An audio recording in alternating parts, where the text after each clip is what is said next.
Look, I understand it seems like Cyberpunk 2077 can't catch a break. And it seems like I don't like Cyberpunk 2077. Well, I've played the game for about, well, a little while, and I will be streaming it, putting my money where my mouth is, so to speak, on my streaming channel, Quartercast, a little bit later this afternoon, around 4 o'clock Central Time. Come in there, yell at me, tell me I'm wrong about the game. I'd love to see you. It'll be linked in the pinned comment down below. And I want to start with a positive article about Cyberpunk 2077 and the fact that some people are cautiously excited about the future of Cyberpunk 2077. This via PC Gamer.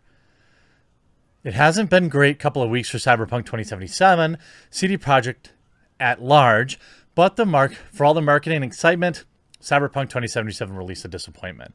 A gorgeous open world that falls over the moment you inspect it. A game about looking cool that stifles fashion in favor of function. A city where cars fall from the sky and cops teleport to the nearest crime. But there's a good action game with some nice character buried beneath the mountains of bugs. And even though I'm bummed, we'll have to tack on a few months or more to get those 8 years of development before anyone can play through the campaign without car rain or NPCs floating away mid-conversation. I have hope. You might have to squint to see it, but the future of Cyberpunk looks bright, and here's why. It's already a massive success for CD Projekt Red. They made back their entire development and marketing budget on day one. Assuming everyone bought a copy that doesn't return it, CD Projekt Red is sitting pretty, at least from a financial standpoint. After 8 years in development, CD Projekt Red said the amount of pre-orders alone earned enough for the company to pay off all marketing and development costs. That is no small feat. 8 years of development ain't cheap.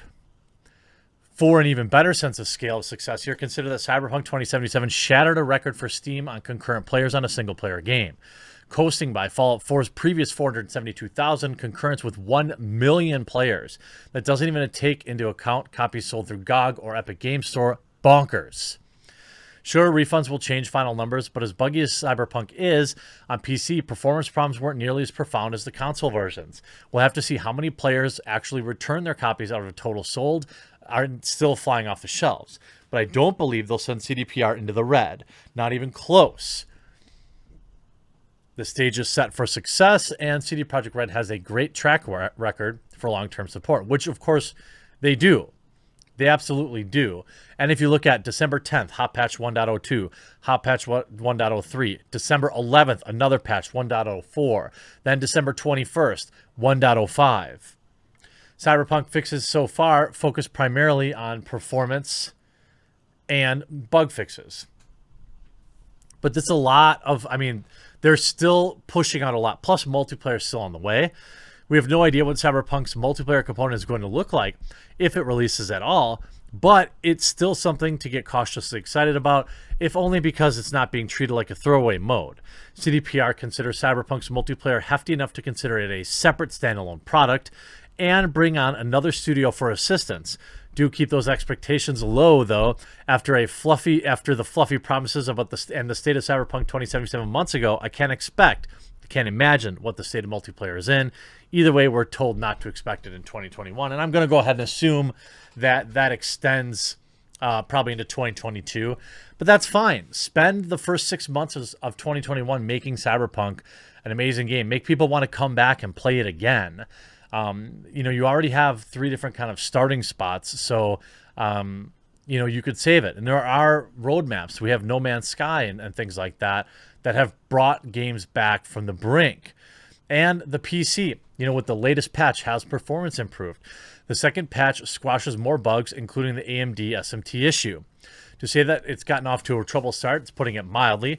Bugs and glitches abound. Performance on previous gen consoles is quite terrible. Even on PC, you want a fairly potent rig. We've looked at a GPU performance, CPU scaling, and even RAM requirements. Meanwhile, the 1.05 patch arrived on December 20th and could possibly invalidate previous benchmarks. So when you want to do a quick sanity check, there's no sense in putting in dozens of hours of testing if things haven't really changed. Based on our limited testing, and depending on your hardware and settings, the performance differences between 1.04 and 1.05 from negligible to pretty decent.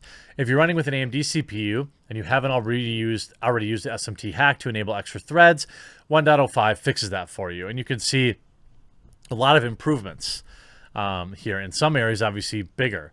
What about GPUs? They originally tested on the RTX 3080 and the RX 6800 with the version 1.03. Basically, the margin of error, it says we did see improvements in the 99.9th percentile frame times, which should mean slightly fewer shudders and hitching, but there's far more variability in the 99.9th percentiles. Either a few bad frames can quickly skew the results. So, it's okay. It's improving. The stock itself, about holding tight. We see today stock starting to recover, up almost 10%. And that's because I think consumer confidence is getting there. People are, they're pumping out the patches really quick. So people are getting a little more excited about it. And we'll find out today when I play it.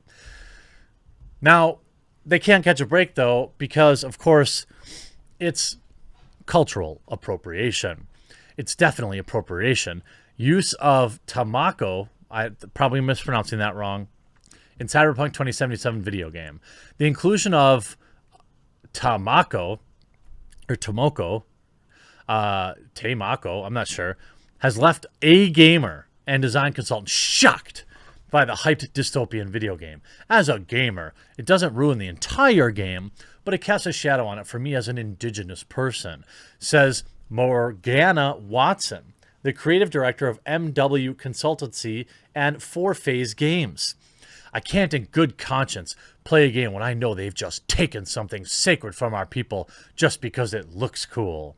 I mean, come on. Come on. I know it looks cool, but there's just not any reason to steal it. Before the game's global release at the beginning of December, a leaked screen grab of a character with a moko, it's a type of tattoo. A traditional tattoo worn by females was circulated online. I was super shocked. I was so shocked. Watson said after seeing the image, cultural appropriation is rife in the gaming industry. Game producer Ian Ramsey echoed the statement, appropriating imagery is an endemic in the industry and is not limited to this type of art. What if there's indigenous people that want to make their character look like that? I don't get it. How is that appropriating? The RPG developed by Polish company CD Projekt Red does not appear to have any other reference to that type of culture or feature the people.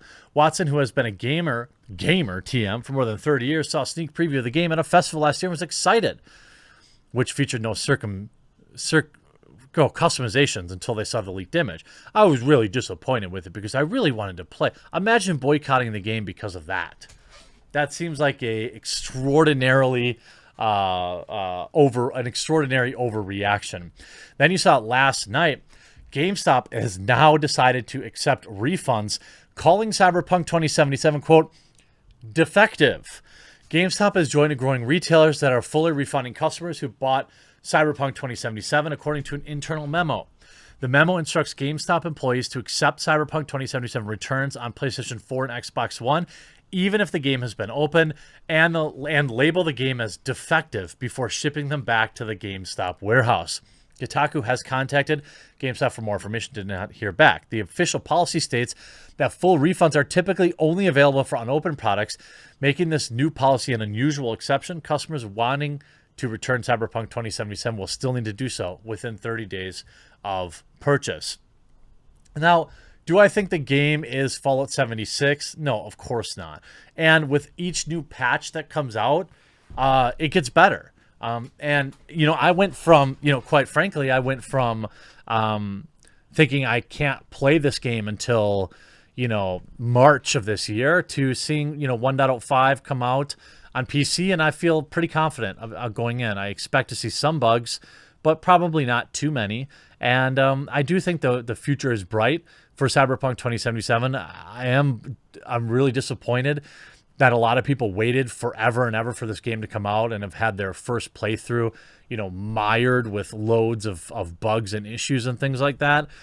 But they're working hard at fixing it. I definitely had wished they released it, they should have just pushed it to March. It seems like they could have got all these hot fixes into the game. It probably still would have had some bugs.